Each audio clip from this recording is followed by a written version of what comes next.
Hey guys, tonight we journey back to the olive-dappled hills of ancient Greece, where time moves like molasses and the breeze carries whispers older than history.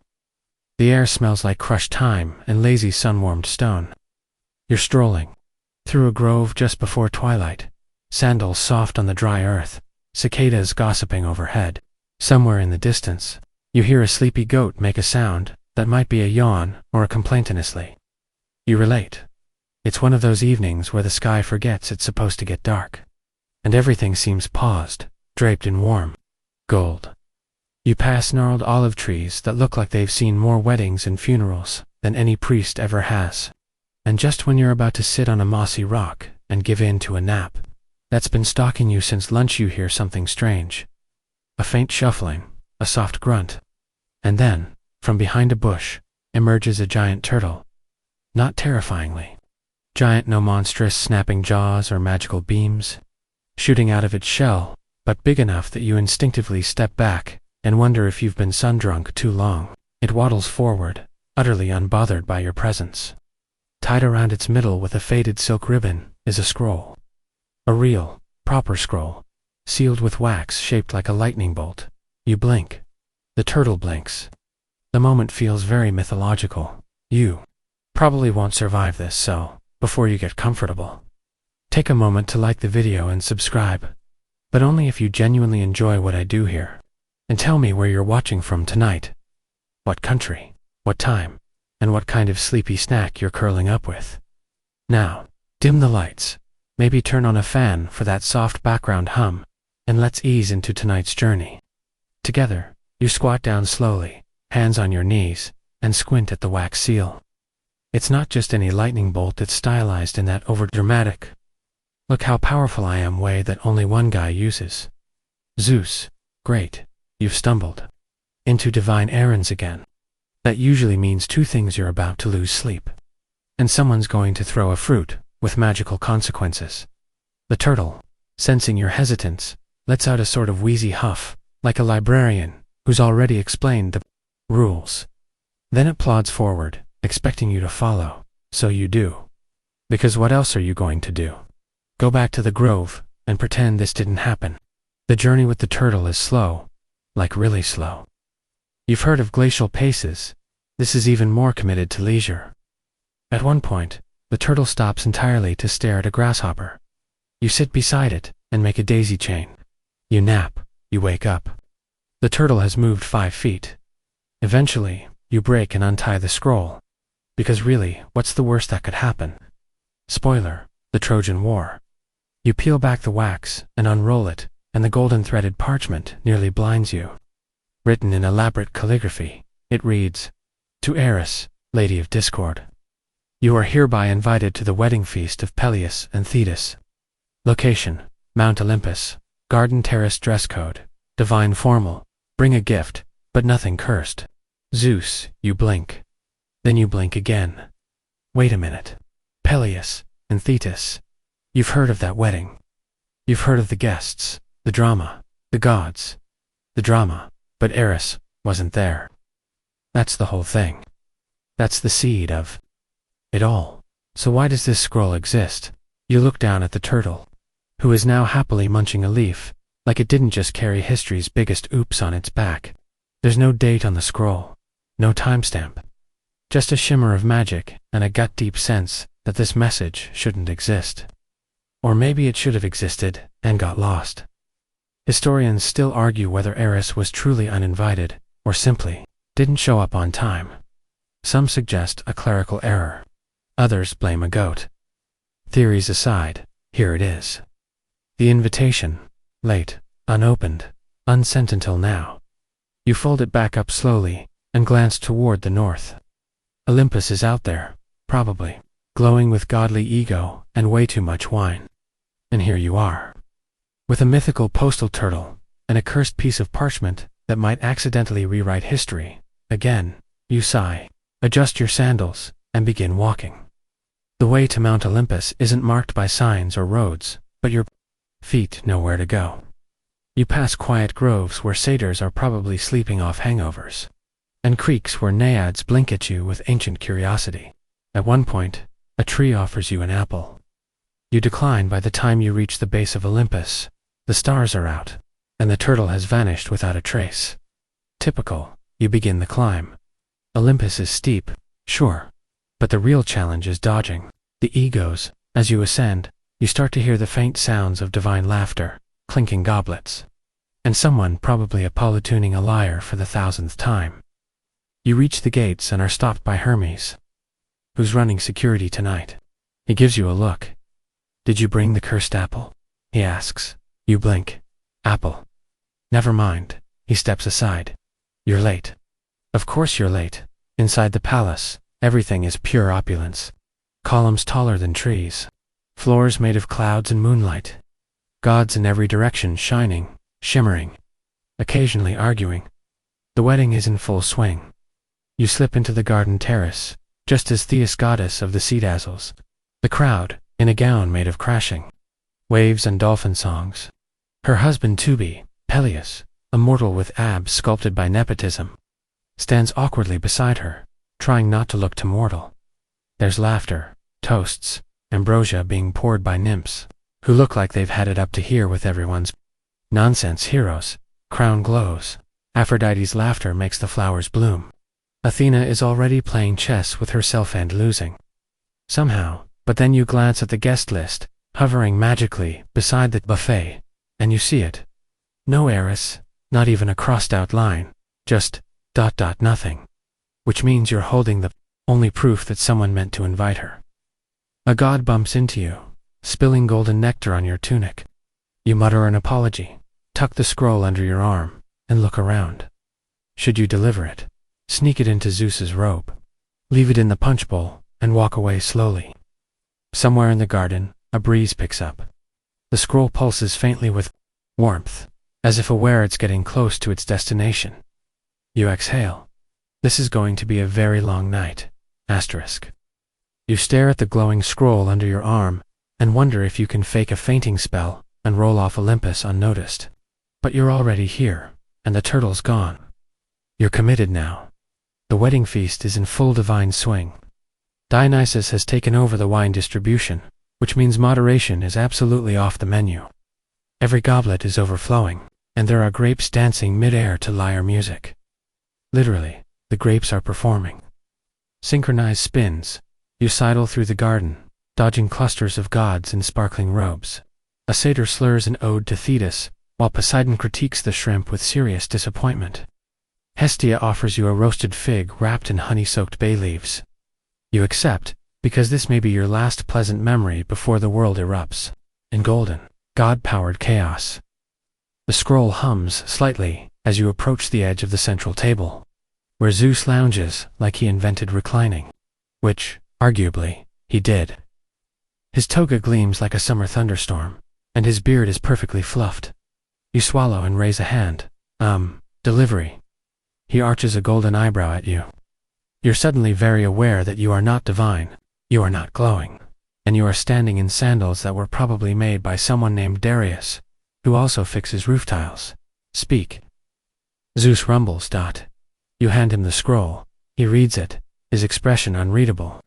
A thundercloud twitches behind his left shoulder. Then he frowns. This should have been sent weeks ago, he mutters, almost to himself. Where did it come from? You try honesty. A turtle gave it to me. Double quotes, silence. Then Hermes bursts out laughing. You sent the invite by turtle. He wheezes. I sent it via Harpy Express. Zeus snaps. This isn't mine. He stares at the scroll like it's personally insulted his lineage. Around you, divine conversations pause. You feel the temperature change. A tension hums in the air like the moment before lightning strikes. Zeus hands the scroll to Hera. Her eyes narrow. She reads it once, then again. Her mouth tightens. We did not send this, she says evenly, and yet it's sealed with your mark. Now everyone is staring. Athena adjusts her helmet and murmurs, strange. She wasn't invited. Aphrodite sips her ambrosia. I thought that was deliberate. Artemis shrugs. She probably would have. Cursed the cake. Apollo plucks a slow string on his lyre and sighs. Eris is always such a downer. You're still standing there. You wonder if you can slide into the shrubbery behind you without being noticed. Historians still argue whether the gods intentionally excluded Eris, or simply ... forgot.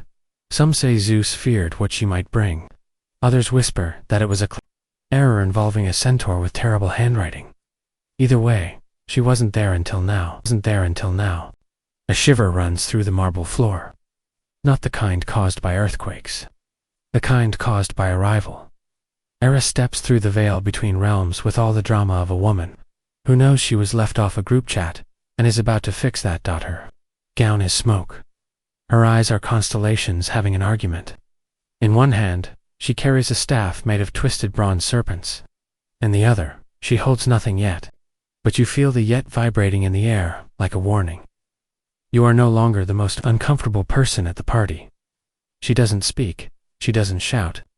She simply walks into the center of the terrace, turns once in a slow, deliberate circle and says, "So lovely to be invited." A few gods cough. Dionysus pours himself another goblet, then just drinks from the amphora. Eris smiles, and it's not a nice smile. I wouldn't want to arrive empty. She reaches into her cloak and produces a single apple. Perfect, golden, glowing softly. Like it contains whispered secrets and terrible consequences. She tosses it lightly. Like it weighs nothing, and it lands on the wedding table with the tiniest tink on it. In perfectly etched script are the words, "For the fairest." And just like that, time holds its breath. Aphrodite stands. Athena stands. Hera stands.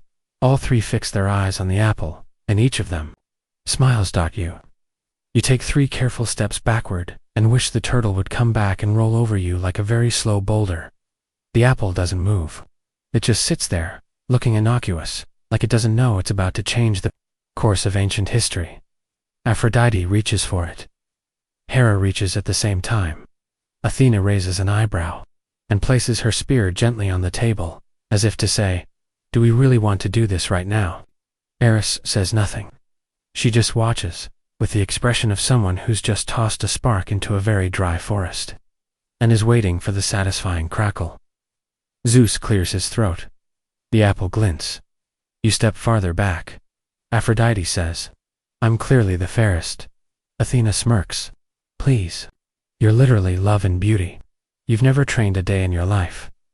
Hera adds sweetly, "I outrank you both. It should be mine, by protocol. 3 goddesses, 1 apple. And no clue how to share you." Tragically still present, try to scoot behind a potted palm. Eris notices. She glides toward you. You try to disappear into your tunic. "I like you," she says, in a tone that makes you deeply uneasy. "You didn't run. I strongly considered it," you whisper. She hands you the apple. Just for a moment, it's warm, heavier than it looks, and you swear you hear faint laughter inside it. "Give this to the one you think is fairest," she purrs. "You choose." You make a sound that's somewhere between a squeak and a gasp. Zeus groans. "Oh no, no, no, not another mortal." Eris leans in. "Don't worry, you won't actually choose. I already have someone in mind." She plucks the apple back, then turns to Zeus and says, with syrupy innocence, "You choose. Or appoint someone." Zeus, faced with a divine equivalent of choosing between 3 hurricanes, does what any self-preserving man might. He outsources. "There's a prince," he says. "A mortal, in Troy. He's neutral. Let him judge."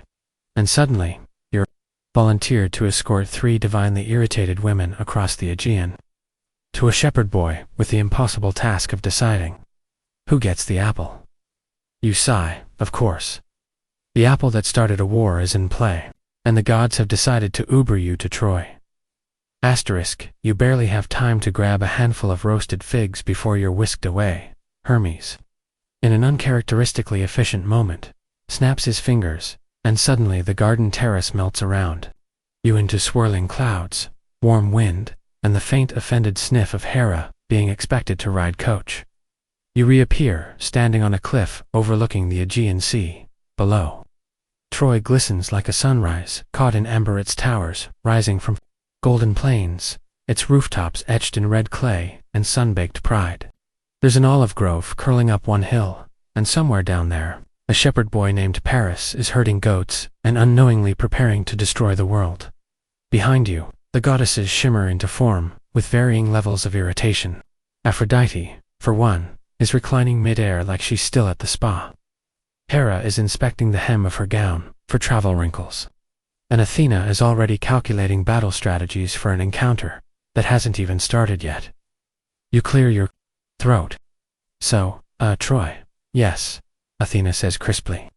Lead the way, mortal. Right. Because now you're the celestial GPS. The descent is awkward. The goddesses float gracefully. You trip over a route and land face first in time. Paris is down, in a meadow, lying in the grass, gazing at clouds, and trying to convince himself that talking to sheep counts as a social life. He's handsome, yes, like someone who doesn't know he's on every mural in Olympus break room. His face says harmless prince, but his destiny says walking catalyst. You cough gently as you approach. He glances up, clearly used to hallucinating under the afternoon sun, and then does a dramatic double-take when 3 divine women and 1 sleep-deprived mortal appear beside his goats. Hi, he offers. Athena strides forward. You are Paris, son of Priam. He sits up. ... Yes. Great, Hera says. We're having a beauty contest. You're the judge. Paris blinks. Is this a prank? You consider pulling him aside to explain, gently, that it's very real and very doomed, but you suspect he'd just faint. So you smile and say they need you to choose which of them is the fairest. There's an apple involved. He stares. What kind of apple? Don't ask, you mutter. Now here's the thing. Paris isn't stupid. He knows that picking between 3 powerful goddesses is a diplomatic nightmare wrapped in a toga. He starts sweating immediately. You sympathize deeply. The 3 of them take turns presenting their case. Hera, queen of the gods, steps forward with regal confidence. If you choose me, she purrs, I will make you ruler of the known world. Kings will kneel. Empires will fall at your feet. You'll have power no mortal has ever dreamed of. Paris gulps. Then Athena cuts in, sharp as a spear tip. Forget empty thrones. I'll give you the wisdom of the ages. Strategy, clarity, brilliance in battle. You'll be not just a king, but a legend. Every move you make will echo across history. Paris looks torn. Then Aphrodite smiles, and the sun sighs a little. I'll give you love, she says. True love. The most beautiful woman in the world. Yours forever. The meadow goes quiet. You, of course, see the trap immediately.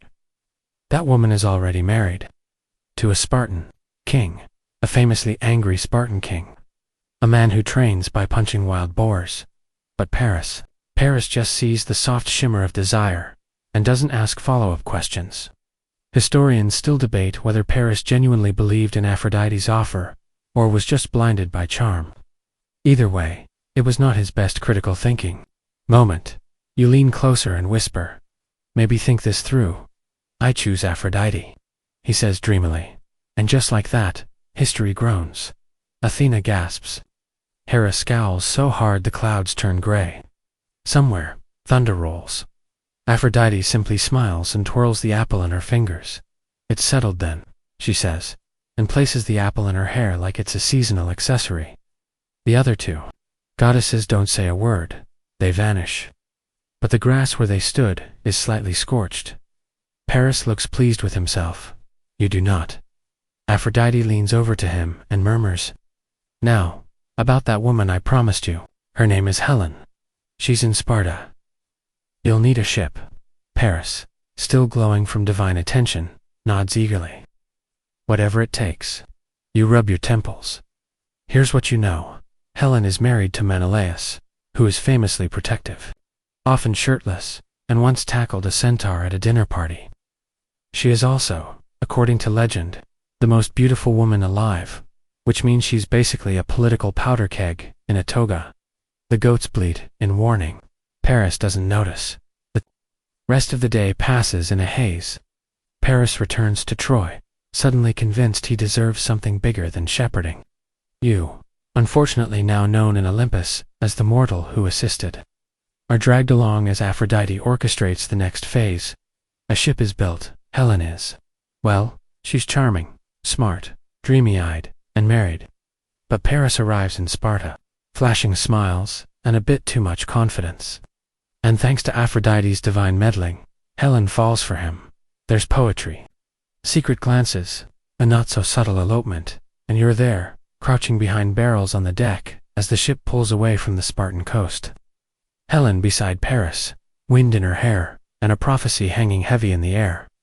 This won't end well. As the coastline disappears, you hear Helen murmur something like, "Do you think they'll be mad?" And Paris says, "Nah, it'll be fine. Oh dear. Oh dear." Back in Sparta, Menelaus wakes up to an empty bed, a suspiciously quiet palace, and a nagging feeling that something very expensive is missing. He's not wrong. Helen's departure isn't just a personal betrayal. It's a diplomatic nightmare, wrapped in betrayal, sealed with a bow of divine meddling. Within hours, servants are whispering, scrolls are flying, and Sparta's messengers are galloping toward every corner of Greece with the urgency of someone who knows the word war is about to become very relevant. You're still on the ship with Paris and Helen when the breeze starts to change. Not just literally though, yes. The clouds darken and the Aegean starts to look like it's sharpening its teeth, but metaphorically. There's a storm coming, and you're currently holding a lemon-scented hand towel on a doomed honeymoon. Paris is grinning, clearly under the impression that romantic gestures fix international incidents. Helen looks torn between passion and what you can only call premature regret.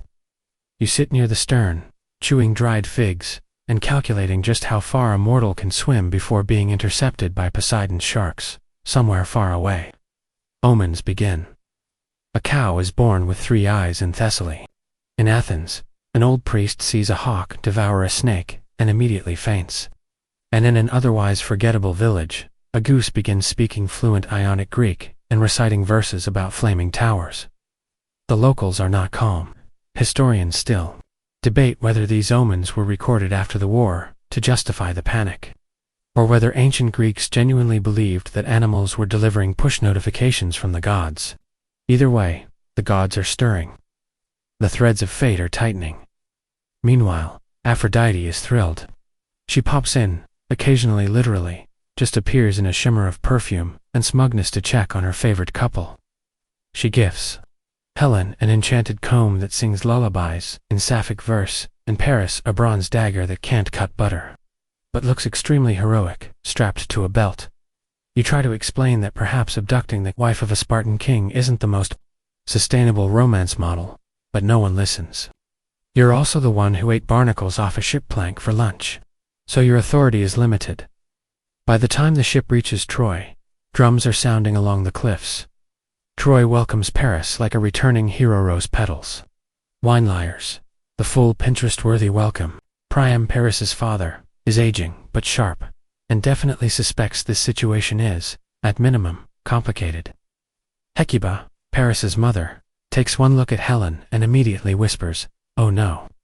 You're ushered into a side corridor by one of the palace's advisors, a man named Antenor, who serves serious eyebrows and low-toned warnings. He tells you that Helen's presence will spark war, no question. Greece may be fragmented, yes, but they're united in ego. And Menelaus is a man who collects grudges, like other kings collect spoils. You ask if maybe Troy should return Helen. Offer a polite apology, send a fruit basket, and Antenor stares. Do you think Paris would agree? You sigh. Paris has now written Helen for poems, commissioned a statue in her honor, and named a goat after her. Subtlety is not his strong suit. Elsewhere in the world, kings are sharpening swords. In Mycenae, Agamemnon, Menelaus's famously drama-prone brother, is already composing angry speeches and arranging ships. He's always wanted a reason to unite Greece under his leadership, and Helen's abduction. Perfect. He paces the halls, muttering lines like an insult to one is an insult to all. And this is why we can't have nice things. He sends messengers to Odysseus, to Nestor, to Achilles' mother, because yes, Achilles is still sulking in his room and refusing to answer calls. You, meanwhile, are still in Troy, trying to avoid the increasingly tense atmosphere. The city has become quieter. The servants murmur in corners. Hector, Paris's older brother, starts practicing with his spear every morning like he's bracing for something. You don't blame him. Then the goose shows up. A literal goose, gliding through the palace garden like it owns the place. It walks up to the fountain and declares, "The sky will burn before the towers fall." You drop your pomegranate. Paris blinks. "Did that goose just yes?" you say, already backing away. The goose honks twice, and flies off into the sunset. Omens. Confirmed. Within days word reaches Troy. Sparta has rallied. Greece is coming. So many ships are gathering on the horizon. Sails like white teeth, rows of oars slicing the sea, and bronze glinting like polished doom. You stand on the battlements beside Hector as the first fleet appears. He sighs. Well, he's done it. You nod. Yep. Hector shakes his head. Over an apple. You both pause. Then, in unison, and a turtle. You'd almost forgotten. And so it begins. Asterisk. By the time the full fleet is visible from Troy's ramparts, the horizon looks like it's been stitched with sails.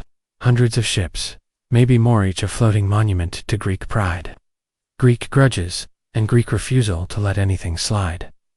You stand beside Hector, Troy's golden boy and professional realist. He squints at the incoming flotilla and sighs, like someone who just opened a scroll labeled Monday. "It's going to be a long war," he mutters. You offer him a fig. It doesn't help. Down in the courtyards, Paris is still attempting to write a love song about Helen's eyebrows. Helen, to her credit, has started reading serious philosophy, and occasionally sends polite questions to the palace council like, would it be considered treason if I requested a ceasefire? Meanwhile, across the sea, the Greek heroes are assembling, like it's an epic version of an Avengers crossover. It's part strategy meeting, part testosterone festival. Agamemnon struts like he invented the concept of war. Nestor delivers long speeches that no one listens to, but no one dares interrupt. Odysseus pretends to be mad to avoid joining, and gets caught plowing a field with salt. Achilles sulks in his tent, polishing his armor and humming threatening lullabies. Historians still argue whether Achilles was genuinely reluctant to join, or simply didn't like Agamemnon's tone. Some say he was waiting for better armor. Others claim it was about snacks. One hero arrives in a lion costume. No one asks why. You choose not to look directly at him. The fleet prepares. Weapons are sharpened. Oaths are sworn. And over, in a corner, a woman named Cassandra watches the sea and mutters prophecies to no one, because no one believes her. Back in Troy, the atmosphere thickens. You take to wandering the city at night, hoping for calm. You watch old men polish their helmets with sad pride, and children paint little wooden horses with curious excitement, unaware of the irony.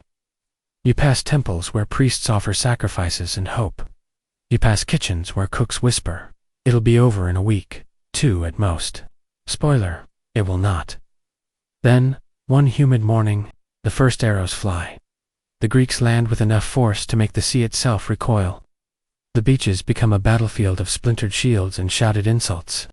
But what really tips the scales is, when the gods show up, and not in subtle ways, Zeus tries to remain neutral. For about 3 hours, Hera takes Greece's side immediately. She insists it's not about the apple, but then why does she scowl every time Paris's name is mentioned? Athena is fully on Team Sparta. She starts whispering military secrets into Greek ears, and giving mid-battle feedback like a divine life. Coach, Aphrodite, obviously, Team Troy. She shields Paris from spears, and once literally lifts him by his toga, to yank him out of a duel. The gods take sides like it's the world's most passive-aggressive game of dodgeball. And then there's Ares. He shows up dramatically, as usual, glittering in blood and bravado, shouting who wants violence, in a tone that makes even the most battle-hardened warriors reconsider their life choices. You wisely take cover behind a shield, and whisper, "Not me, thank you." Even Apollo gets involved, mostly because he's bored and likes archery. He begins plucking arrows from the air mid-flight, just to show off. Artemis sends a stern letter. "Stop stealing my aesthetic."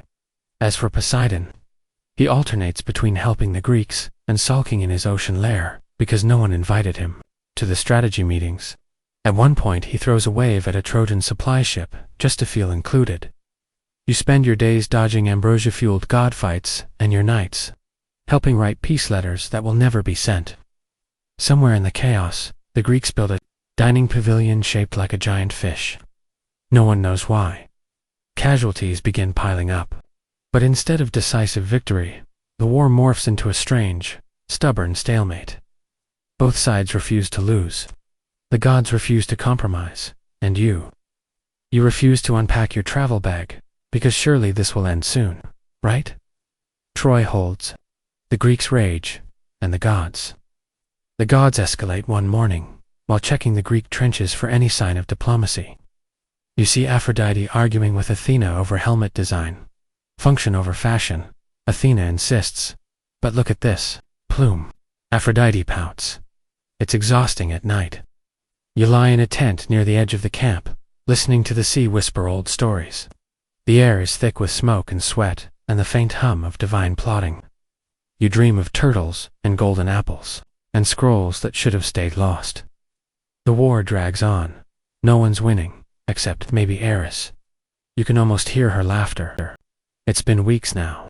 Maybe months' time has a funny way of blurring when you're living in a tent beside the Aegean Sea, constantly dodging gods and sandal-related blisters. You're back in the Greek camp this morning, sharing honey bread with a particularly chatty spear polisher, when the whole atmosphere shifts. The skies darken ever so slightly. A wind picks up from the east, sharp and ominous, like the breath of someone about to say, "Told you so." Word spreads fast. A duel is being called. Not just any duel. The duel, Paris versus Menelaus. A showdown to decide the whole thing. One man wins.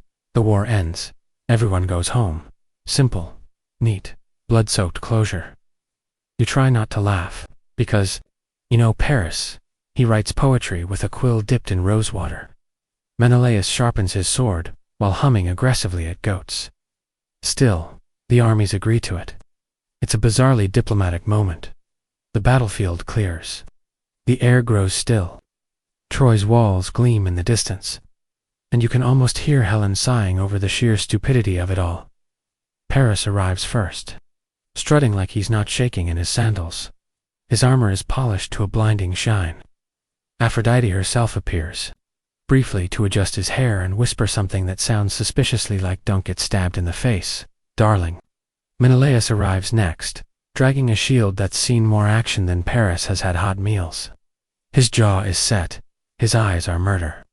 He does not look like a man open to romantic reconciliation. You stand far off to the side, behind a rock, clutching a stale fig tart, because that's all the Greek pantry had left, and then, well, it begins. The duel is brief, brutal. Menelaus is clearly winning.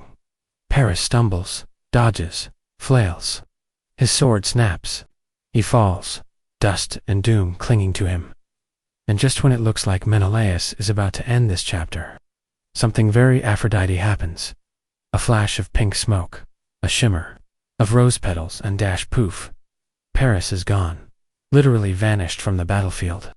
Plucked up and deposited safely inside his bedroom in Troy, where Aphrodite is waiting with a bowl of grapes and a disappointed sigh.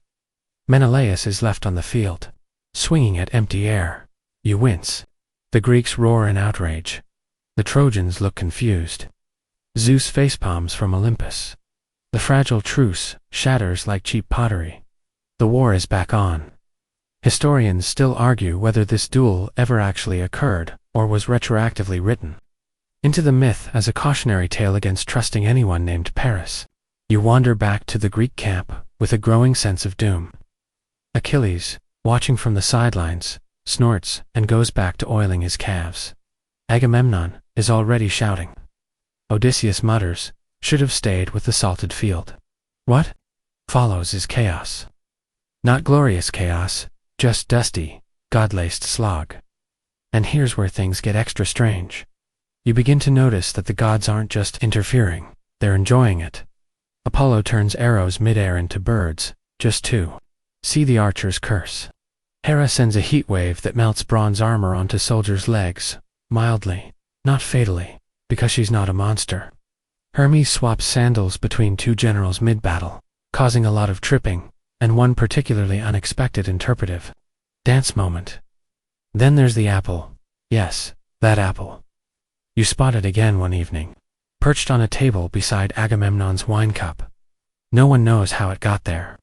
A day later, it's in Hector's study, then on the prow of a ship, then it turns up in your bedroll. You do not touch it. You wrap it in 3 layers of linen and bury it under a boulder. The next day, it's back on a plate of olives, smirking. Eris, it seems, is still involved. You begin dreaming strange things. Cities made of glass, Helen with wings, Paris wearing goat hooves, a turtle the size of a house dragging the Trojan horse across the sand, mumbling, "I told you to stay out of it." Sleep isn't peaceful anymore. Even the food starts to reflect the madness. Greek field rations now include divine goat yogurt that glows faintly in the dark. The Trojans bake bread that hums battle hymns if sliced too thin. The war isn't just affecting the warriors. It's twisting the very world around them. You start avoiding the gods. Easier said than done. One morning, Artemis appears beside you, sipping nettle tea, and asking if you've seen her twin. You say, "No." She hands you a scroll and says, "If you do, give him this. Also, tell him to stop setting things on fire." You nod. You don't read the scroll. It smells like pine needles and judgment. Later, you pass by a field where Ares is sitting on a pile of helmets, muttering, "No one appreciates proper bloodshed anymore." You give him a wide berth. Despite all this, Troy still stands. The walls hold. The people pray. Hector trains. And Helen writes a play. Yes, a play. It's a one-woman tragedy about fate, beauty, and bad decisions involving apples. It's surprisingly good. You watch a rehearsal one night and cry quietly into your wine. But the Greeks are growing tired. The gods are getting petty. And in the distance, the war mutters promises of escalation. You wake one dawn to find the sky the color of iron, the sea a mirror. The apple sits at your feet again. This time, it's engraved with a new message. Not done yet. Asterisk, the war has officially entered its eternally simmering soup phase. Neither side is winning, but no one's allowed to stop. It's the kind of endless, circular battle that wears down even the gods. You begin each day unsure whether you'll be dodging arrows, rewriting ceasefire proposals, or calming down a minor deity having a toga-related crisis. This morning, it's door number 3, you find Hermes weeping softly into a bowl of barley because someone said his sandals looked a bit last century. You pat his shoulder and gently suggest maybe it's time to invent boots. He sniffles, mutters something about fickle fashion, and flies off with a dramatic puff of peach-scented wind. Back on the field, things are getting specific. Agamemnon is now so consumed with strategy that he's begun labeling the tents with color-coded fruit metaphors. Achilles' tent is the plum zone. Odysseus has been designated fig area. Intellectual subtype you. You've been given the citrus tent. No one explains why Achilles still isn't fighting. Not after that whole spat with Agamemnon over a kidnapped priestess. Classic ancient Greek HR violation. The argument was loud, involved at least 2 flying goblets, and ended with Achilles storming off and refusing to do anything except glower and toss pebbles into the sea. Meanwhile, the Trojans are hanging on, barely. Hector fights like he's powered by stubborn optimism and an endless supply of goat milk. He defends the walls day after day, never boasting, never asking for songs, just doing the work. You start respecting him more than most of the gods. In fact, it's Hector who stops by your borrowed tent one night with a wooden bowl of lentils and says, "I don't think we're supposed to win." You blink. What makes you say that? He shrugs. Dreamed of a horse made of bones and fire. Also, I saw the goose again. Of course he did. He leaves you with a gentle nod. You chew your lentils and stare out at the beach, where the Greek ships gleam like teeth. In the moonlight, that same night, the gods gather for a neutral council. Spoiler, it is not neutral. Zeus calls it, grumbling about balance and fate, and how no one listens to the thunder guy anymore. He insists everyone meet on a floating island in the middle of the sea. You're invited because, apparently, you're the mortal buffer. The table is massive and made of clouds. Hera shows up wearing war paint. Athena is already mid-rant about Paris. Aphrodite smiles without blinking. Apollo looks bored. Artemis arrives late, dragging Ares by the ear. Zeus slams his goblet. This war, he says, is a mess. Everyone nods. I propose, he continues, that we take a step back. Let mortals decide. No more direct divine interference. A pause, then Hera says, what if we just suggest things very strongly? Zeus sighs. You raise a timid hand. What if you, I don't know, stopped enchanting weapons and whispering dreams of conquest into people's ears? They all look at you like you've suggested inventing pants. Zeus bangs the cloud table again. No more meddling, agreed. Grudging nods. You don't believe it for a second, and rightly so, because the very next morning, Zeus sends a dream to Agamemnon, suggesting that if he attacks today, the Trojans will definitely, maybe, almost certainly collapse. Agamemnon leaps out of bed, throws on his fanciest helmet, and starts barking orders. You groan and reach for your emergency piece, scroll. The battle is chaotic. Not in a decisive way. More like a poorly organized parade of javelins and divine passive aggression. Menelaus stabs a guy while yelling about lost sandals. Ajax nearly flips a chariot. Odysseus hides in a ditch for tactical reasons, his words. Even the goose gets winged by a stray arrow and begins delivering its prophecies in a lower register, and through it all Achilles does nothing. He watches from afar, seated on a polished rock like a marble statue with mood issues. His companion, Patroclus, brings him water and occasional updates. Achilles mostly sulks, but then the Greeks begin to lose ground. One by one, their best fighters are driven back. The Trojans fight like people with nowhere else to go. Hector burns with calm fury. Paris hits something for once. The gods might not be fighting anymore, but they're definitely playing favorites from the sidelines, guiding spears, nudging shields, adjusting helmet straps for dramatic flair. You dodge falling debris, help patch up a wounded archer, and mutter to yourself, all this because a turtle handed me a scroll. And then, it happens. Patroclus, worried for the Greeks, and tired of Achilles moping, borrows his armor. He charges into battle, and everyone thinks it's Achilles. Morale soars. The Greeks rally. Even the Trojans hesitate. But Hector sees through it. He faces Patroclus, not knowing the name, just the fury. They fight it swift, beautiful, tragic, and Patroclus falls. The battlefield goes still. The sky, to dot the gods, watch without speaking. Back in his tent, Achilles is told the news. The scream he lets out splits the air. You hear it all the way across camp, and you know, everything is about to change. Asterisk, the air goes strange the moment Achilles stands, not the usual war-churned dust and blood scent you've grown depressingly used to. No, this is different. It smells like lightning and salt, like something ancient cracking open. The ground doesn't shake, but it wants to. He doesn't speak at first. He just stares at the sea, jaw clenched, fists trembling, eyes full of a grief that could shatter bronze. You, wisely, keep your distance. The Greek camp holds its breath. Men lower their weapons. Even the goats go quiet. Then, finally, Achilles moves. Slowly, deliberately, he walks to the edge of the water and drops to his knees. His mother Thetis, sea goddess, former minor beauty queen of the divine realm, rises from the waves, as if summoned by heartbreak alone. She doesn't say, "I told you so." She just brushes seaweed from his brow and listens. They say the gods don't weep. Thetis disagrees. You inch closer just enough to hear. "I should have fought," Achilles whispers. Thetis closes her eyes. "You aren't wrong. But it didn't matter." He opens his palm. There's a ribbon from Patroclus's cloak in it. Frayed, sun-bleached, Achilles clutches it like a relic. Then, with a voice like a storm choosing its first strike, he says, "I will kill Hector." And you feel the entire war pivot on those 5 words. Historians still argue whether Achilles' rage was divine in scale, or just the rawest version of mortal grief. Either way, what follows is less battle than myth, unfolding with blood-stained poetry. Preparations begin. He refuses to eat, refuses to bathe, refuses even to rest.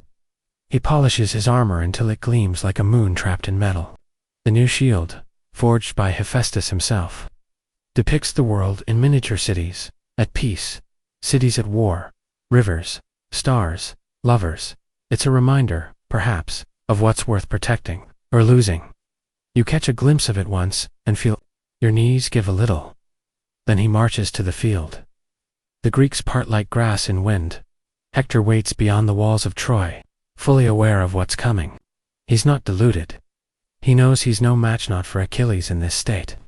Not for this much rage forged into muscle and bronze. But he also knows he has to try. He says goodbye to his wife, his son, his city, and he walks out to meet death, like a prince, with his dignity buttoned all. The way up the duel begins. It is not fair. It is not long, but it is ... unforgettable. You watch from a ridge, perched beside a stunned hawk and a weeping archer. Even the gods don't interfere this time. They know better. Even Ares keeps his mouth shut. Hector fights valiantly. He lands blows that would fell ordinary men. He speaks calmly. He begs Achilles to return his body to Troy. Achilles refuses. With a final cry that splits the afternoon sky, he slays Hector. And it is not clean. Then dash, he ties Hector's body to his chariot and drags it in circles around Troy's walls. You want to look away. You try. But this is the moment the war stops, being about Helen, about the apple, about Paris and his poetry. This is about grief, and pride, and vengeance that eats everything it touches. Achilles becomes something less than a man and more. The Trojans scream from the walls, Priam collapses, Andromache tears her garments. Even Helen weeps. You go back to your tent and sit in silence, chewing dried lavender stems, and feeling a grief you didn't know you were carrying for days. Achilles refuses to return the body. Hector's corpse circles the camp each dawn like a cursed comet.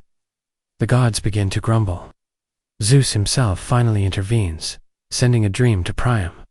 The old king graybeard at sunken-eyed, heartbreak in his every step, sneaks into the Greek camp alone. You watch from behind a barrel as he enters Achilles' tent, carrying a chest of gold and memories. He falls to his knees. Remember your own father, he says, and Achilles breaks. He weeps. Loud, raw, exhausted, he helps Priam to his feet. He shares his food. He returns the body. It is unexpectedly the first moment of real peace in years. You walk beside Priam the next morning as he returns to Troy. Hector's body is wrapped in fine linens. The city gates open. Trumpets do not sound. Only silence welcomes them. Inside the walls, mourning begins. Not just for Hector, but for everything that's been lost since that turtle crossed your path. Asterisk. Grief hangs over Troy like a heavy fog. Not just the grief of losing Hector, though that alone is enough to make the city feel smaller, quieter, but the deeper, more bone-deep mourning that comes from realizing things will never be the same. You can feel it in the cobbled streets, in the way the market stalls no longer bother opening at dawn. You can hear it in the temple bells, which now ring not for celebration or sacrifice, but simply to remind people they're still alive. You stay close to the walls for the next few days, partly to avoid the morning rituals, which are intense, but mostly because something strange is settling in the air. It's not a storm. It's not another prophecy, though, let's be honest. Those are probably coming. It's a pause, a stillness, like the war itself is catching its breath. Then Helen finds you. She's changed. Gone is the dreamy softness that once curled around her like a perfume ad. Her eyes are sharper now. Sadder, older. She's been writing again, poems mostly, and a series of very pointed essays on the structural failures of divine matchmaking. I don't think I love him anymore, she says suddenly, as you both sit watching the sea. You glance sideways. Paris. She nods. You chew on a sesame cake and offer nothing, because honestly, what can you say? Helen sighs. It's like being handed the most beautiful cage imaginable, and realizing the door was always open. You blink. That's poetic. I've had time, she mutters. That same evening, the gods meet again. Not on clouds this time now. Zeus has apparently decided it's time for a more grounded approach, and summons them to a windswept cliffside cafe that technically doesn't exist on any map. You're invited again because apparently you keep things from catching fire. Thetis doesn't come. She's still grieving. Aphrodite shows up late and immediately demands rosewater. Hera rolls her eyes. Athena drinks black coffee and glares at anyone who suggests diplomacy. The topic of the meeting: whether this war is still worth it. Zeus proposes another ceasefire. Poseidon wants to sink half the ships and see who floats best. Artemis is busy sketching a deer. Hermes just wants to go home. Eventually, the meeting ends in stalemate again. As you leave, Apollo stops you. There's a plan in motion, he says, his golden eyes unreadable. Odysseus is thinking, that's always dangerous. You sigh, thinking about what? He only smiles, and then disappears in a shaft of sunlight. So theatrical it makes your teeth hurt. You return to the Greek camp the next morning to find Odysseus, exactly where you suspected, staring at a pile of driftwood and whispering horse. Yes, horse. You consider turning around. Don't ask. He mutters without looking. Too late. The war drags on, now fueled more by inertia than strategy. Skirmishes flare up and die down. Paris returns to dueling people with mild competence. Helen starts singing during mealtimes, which confuses everyone. But then something shifts. Achilles begins to fade. Not literally, though. He does spend long hours alone now, away from the others, as if the spark that powered him has finally guttered out. He still fights. Yes, but it's joyless, brutal, methodical. He's no longer the sunbright warrior who terrified entire armies. He's just a man who's lost the only person who ever saw him clearly. One night, you find him staring out over the water. I dreamed I was a fish, he says quietly. You wait, in a tiny jar, watching waves crash outside, knowing I'd never reach them. You blink. That's oddly specific. He doesn't smile. Then, one morning, the end comes for him. It's quick, brutal, predictable. Paris draws a bow, guided by Apollo. The arrow flies, strikes the heel, and the man who could not be killed by sword or spear, who fought like a storm and grieved like a child, falls to the ground without a sound. Historians still argue whether the tale of Achilles' heel was always part of the myth, or a later poetic addition to explain how such a warrior could be brought down by such a small thing. You kneel beside him, stunned. His eyes flutter open once, and he says, "Only this, tell Patroclus. The soup was terrible." Then he's gone.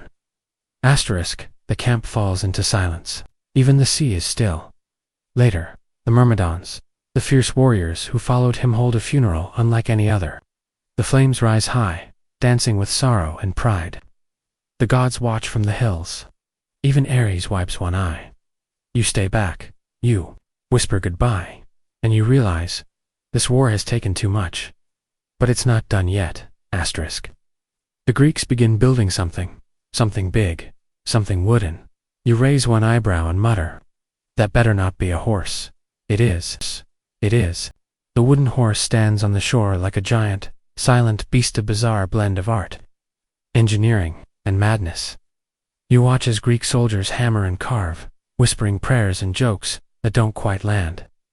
The horse's belly is hollow, a secret chamber where a select few can hide. You're not invited inside, but the air hums with tension and anticipation. Odysseus paces nearby, muttering plans that sound like riddles wrapped in seafood recipes. You wonder how anyone can be this calm when surrounded by looming disaster and very angry gods. Meanwhile, the Trojans are ... Curious, the horse is a gift, a peace offering, a supposed symbol of Greek surrender. Some see it as a divine sign. Others suspect trickery, but keep their doubts to themselves. You wander through the city, watching as the horse becomes a spectacle. Children touch its polished legs. Priam inspects. it with a wary eye. Helen even climbs atop it once, laughing softly, as if trying to grasp a fleeting hope. The night falls heavy and expectant. Inside the horse, the hidden soldiers hold their breath. Outside, the city sleeps uneasily. Historians still debate whether the horse was an actual siege engine or a metaphor for the cleverness of Greek strategy. You remind yourself. You lay awake, listening to the quiet hum of Troy the distant, waves the whisper of the wind, and the silent thump of fate. Then, chaos, the horse opens. The soldiers pour out. The city erupts, flames, screams, the clash of metal. You run through the streets, dodging arrows and broken pottery, caught in a whirlwind of fear and disbelief. The gods watch with grim satisfaction. Aphrodite sheds a tear. Athena smiles thinly. The fall of Troy is swift and terrible. You witness the burning palaces, the desperate last stands, the tears of those who lost everything. But even amidst ruin, a strange beauty lingers, the resilience of people, the echo of stories that will never die. As dawn breaks, you find a quiet corner and exhale deeply. The war is over, but its echoes will live forever. Asterisk, the city lies in ruins, smoke curling into a sky still bruised by night. You move through streets once filled with life, now echoing with silence and the faint crackle of dying fires. You see the remnants of feasts, hastily abandoned Haften figs, overturned goblets, and broken plates smeared with honey and blood. The scent lingers, sweet and bitter, like a memory you're not quite ready to forget. Survivors wander like ghosts, faces etched with shock and sorrow. You watch an old woman cradle a charred doll, whispering promises of safety she can no longer guarantee. In the distance, the temples still stand, scarred but defiant. The gods' statues, once gleaming, are cracked and smeared with ash, silent witnesses to a city's fall.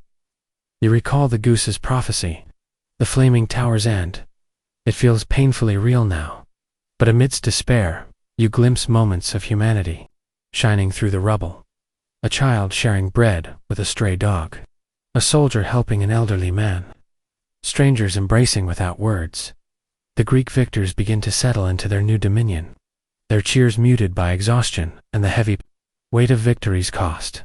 Even Agamemnon, triumphant yet haunted, seems diminished. Helen's fate is unclear. Some say she returned to Sparta. Others whisper she vanished into myth, a living ghost between worlds. As for you, the story lingers not in battles or gods, but in the fragile moments between, where loss and hope entwine. Historians still debate the historical accuracy of Troy's fall. Yet the tale endures an eternal echo of human desire, folly, and resilience. You find a quiet spot beneath an olive tree, its leaves rustling softly in the breeze, and you allow yourself to breathe. The war has ended, but the story, like the sea, continues. Endless and soothing, asterisk, with Troy fallen, and the war's thunder finally settling into distant echoes. You find yourself drifting through the aftermath in uneasy peace, wrapped in whispered stories and fading scars. The Greek heroes scatter, each carrying their own burdens. Odysseus, crafty as ever, begins plotting his long journey home, his mind already weaving tales that will outlive his battles. Nestor, wise and weary, offers counsel to younger warriors, trying to stitch together the frayed threads of a broken world. And Agamemnon, well, he returns triumphant, but not unscathed, his victory shadowed by bitter rivalries and ominous omens. You watch as the camp slowly dissolves, tents folding like wilted flowers, fires dimming to embers. The sea laps gently against the shore, as if trying to wash away the blood and dust. But stories, as you've learned, are stubborn. They cling to the wind and the waves, waiting for a voice to carry them forward. One evening, as you walk along the beach, you spot a figure seated on a rock, Odysseus himself, staring out at the horizon with a mixture of hope and dread. He turns, catching your eye, and offers a sly smile. "Ready for a story?" he asks. You nod, already knowing this is only the beginning of another journey, one filled with sirens, cyclopes, and more than a few near disasters. Historians still debate the origins of Odysseus' tale. You muse. Was it fact, fiction, or a little bit of both? Either way, it's a voyage worth drifting off to. You settle down on the sand, the gentle sound of waves filling the space between you, and prepare to follow him into the night. Because sometimes, the end of one story is just the start of another. Asterisk, as the sun dips below the horizon, you find yourself drawn into Odysseus's world, tale woven with cunning, adventure, and just enough mischief to keep you guessing. He begins by recalling the immediate aftermath of Troy's fall. The Greeks, flush with victory, set sail for home, their hearts full, but their fates uncertain. Storms brew on the horizon, literal and metaphorical. As the gods' tempers flare and old grudges reignite, you imagine the salty spray on your face, the creak of timbers, and the whispers of sailors nervously sharing legends to stave off fear. Odysseus's first challenge arrives in the form of the Chaconis, fierce island warriors who remind the Greeks that victory doesn't guarantee safety. The clash is swift, bloody, and a harsh lesson in humility. Historians still argue whether the Chaconis were real or a metaphor for the dangers of overconfidence. You muse as the night air cools around you. Next comes the infamous land of the Lotus Eaters, where the very fruit threatens to steal memory and purpose. You can almost taste the sweet, soporific petals and understand the peril of forgetting why you set out in the first place. Odysseus's leadership shines. Hear his fierce resolve, pulling his men away from the haze of forgetfulness. Then, the crew faces the Cyclops, Polyphemus, a giant with one eye and a taste for human hospitality that's well less than warm. The tension rises as the Greeks plot their escape, relying on guile and sheer nerve. You find yourself holding your breath as Odysseus whispers the famous line, "Nobody." You smile, appreciating the ancient wit that still resonates. Through each episode, whether facing the Siren's haunting song, navigating Scylla and Charybdis's deadly straits, or resisting the enchantments of Circe, Odysseus's journey unfolds like a lullaby for the restless soul. It's a story of longing and endurance, of mistakes made and lessons learned, and of a home that waits beyond every storm. You settle deeper into your chair, the gentle cadence of the tale washing over you like a soft tide, and as the stars begin to twinkle, you realize you're exactly where you need to be.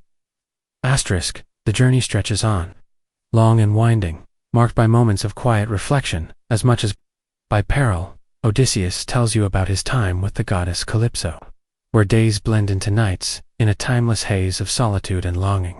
You picture the island lush, warm, and impossibly still, as if time itself has paused to watch him wrestle with his desire for home and the seductive pull of immortality. You notice how even in captivity, his mind remains restless, weaving plans and dreams that shimmer with hope. Then come the trials of the Phaeacians, who offer hospitality and a safe passage home, though not without their own share of courtly intrigue and gentle lessons about pride and humility. You listen as Odysseus describes stepping back onto Ithacan soil, disguised and weary, and the delicate dance of reclaiming his household from suitors who've overstepped their welcome. His tale ends with a measured peace, the reclaiming of what was lost, the forging of a new beginning. Throughout, you're reminded of the gods' ever-watchful presence, their favor, their wrath, their playful interferences. Historians still debate which parts of Odysseus' journey were true wanderings, and which were stories crafted to explain the mysteries of the Mediterranean. You think. Eyes heavy. The story folds around you, a soft blanket of stars, sea breeze, and whispered legends. You close your eyes, hearing the last echoes of Odysseus' voice, promising that no matter how far we roam, the journey is always about the heart's compass guiding us home. The sun rises gently on Ithaca, painting the island in soft gold and quiet promises. You watch as Odysseus, now restored, walks among familiar olive groves and ancient stone walls. The wounds of war and wandering still linger, but there's peace. In the slow unfolding of each day, the suitors are gone, the household reclaimed, and life settles into a rhythm both familiar and new. You remember how this long tale began with a giant turtle inadvertently stirring the gods into conflict, how every twist, every sorrow, every laugh has led to this calm. There is magic in endings that feel like beginnings, in stories whispered beneath stars and carried on the sea breeze. As you sit beside the olive tree, the cicadas sing their soft songs, and you Feel the pulse of a world both ancient and alive. Historians still argue about the exact origins of these myths. You muse quietly. But their power to soothe, to enchant, and to carry us gently into sleep remains unquestioned. You lean back, breathing in the warmth and the stories that have unfolded like petals in the night, and now, as the final whispers of the journey fade, you feel your own eyelids grow heavy. Your mind adrift on waves of timeless tales. Asterisk now. Slow your breath. Feel the gentle weight of the day lifting from your shoulders.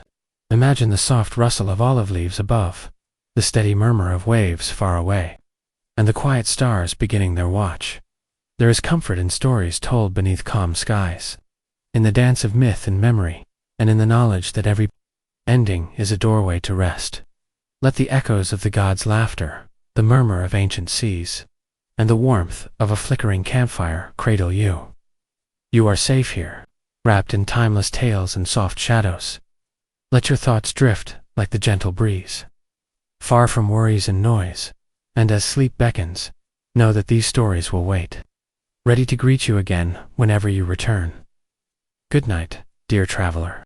May your dreams be as rich and gentle as the myths that carried you here.